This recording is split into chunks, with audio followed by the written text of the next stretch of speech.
I want you to look at something right now. Think of some major goal you want, or maybe it's one you're already working on, and you have experienced a lot of setbacks, a lot of defeats. You've experienced a lot of disappointment. Maybe you've already given up, and maybe you just need a little fire, a little encouragement to get back in the game again. Here's what I want you to look at. There are winners, there are losers, and there are people who have not discovered how to win. And all they need is some coaching. All they need is some help and assistance, just a little support. All they need is some insight or a different strategy or plan of action to make some adjustments that will open up the key to a whole new future for them, that will give them access to the unlimited power that they have within themselves. That's all that they need. So what I want you to do is think about something you want for you, that's real for you, that's important for you, that will give your life some special meaning and power. And I don't even want you to say, I can do that. I don't want you to assume that. See, 5 years ago when I started out in this area, I would not have been able to make the mental leap that I would be up to where I am right now. I don't want you to begin to just psych yourself out. No. I want you to be able to say something to yourself that will enable you to maintain a level of integrity with yourself. That when you say this, even when you face tremendous setbacks, it will be a benchmark to keep you in the game, to keep you moving forward and experimenting and readjusting your strategy and your plan of action, continuously looking for ways to win. So what is that something? When you got an idea you want to move on, you might not have the money, you might not have the education, you might not have the support or the resources you need. What is that something that can keep us going, that will enable us to act on our dream? What's one of those keys that will begin to help us to discover the secrets to our dream? Here's what I want you to repeat after me, please, with power and conviction. Say, it's possible. That's all I want you to do when you look at your dream. Just say to yourself every day, it's possible. Just say that every day to yourself, it's possible. Because what does that do? See, it begins to change your belief system. See, the way in which we operate, ladies and gentlemen, it's a manifestation of what we believe, what's possible for us. Whatever you've done up to this point, all that it really is a duplication, it's a reproduction of what you believe subconsciously that you deserve and what's possible for your life. Most people operate out of their personal history, out of their memory, things they've done, things they've experienced, things they've seen, things that they have observed. What I'm suggesting that you operate out of a larger vision of yourself. I want you to see yourself doing what you want to do, experiencing what you want to experience, having what you want to have, doing what it is that gives your life some meaning and value. Operate out of your imagination, not your memory. Because whenever you look at where you want to go, I'm wanting to warn you, you will have some conversation back here after you go through the data that you've experienced in life saying you can't do it. And so what you want to begin to do is ignore that inner conversation. Well, most people, ladies and gentlemen, when something happens to them, what they do is they begin to believe that that's the way it is. That's the way it's always been. And they can't see the possibility of it being any different.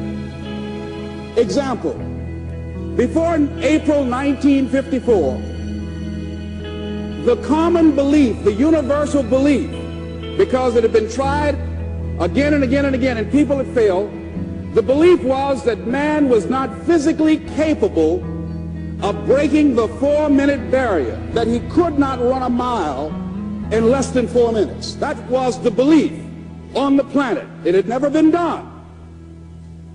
But here's what happened, ladies and gentlemen. Roger Bannister came along, and he broke the 4-minute barrier. Now here's what's significant about that. Since that time, up to this day, over 20,000 people have done it, including high school kids. What changed? 20,000 people. What changed? Here's what happened when they got on the track.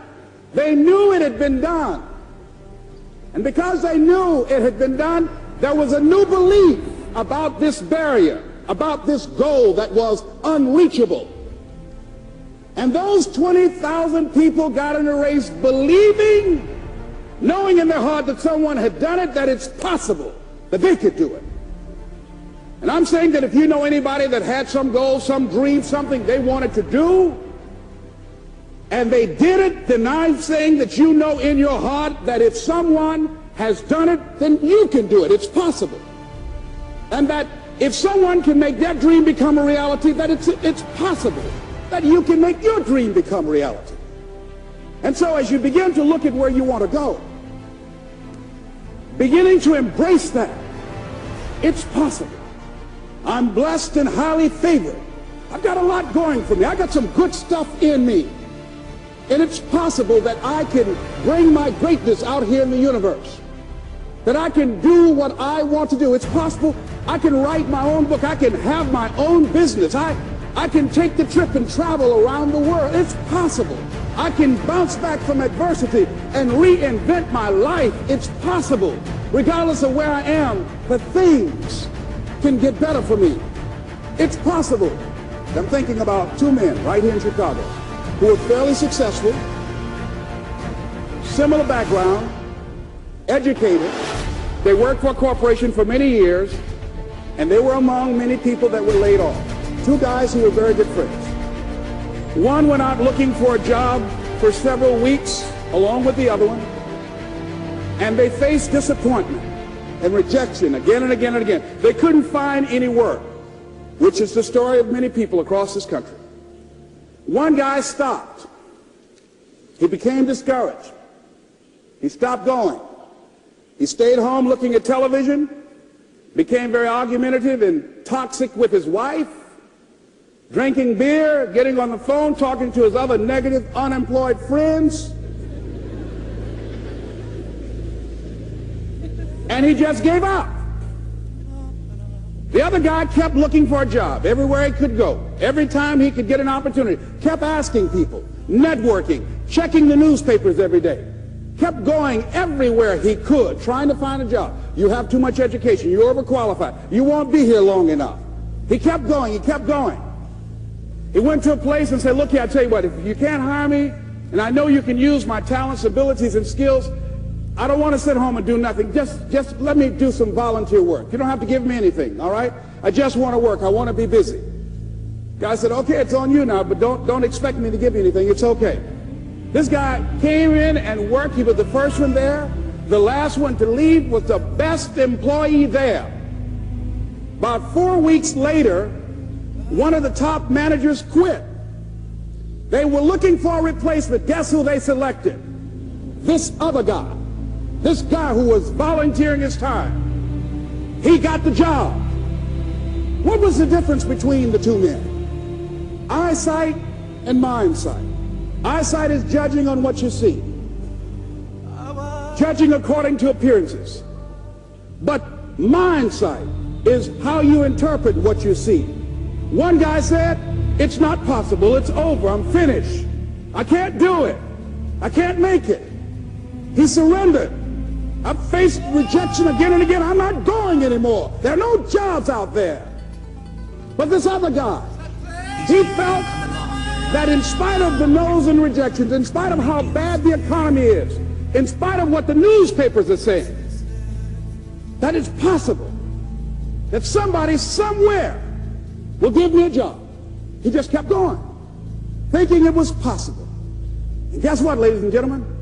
That's what we have to do with our dreams.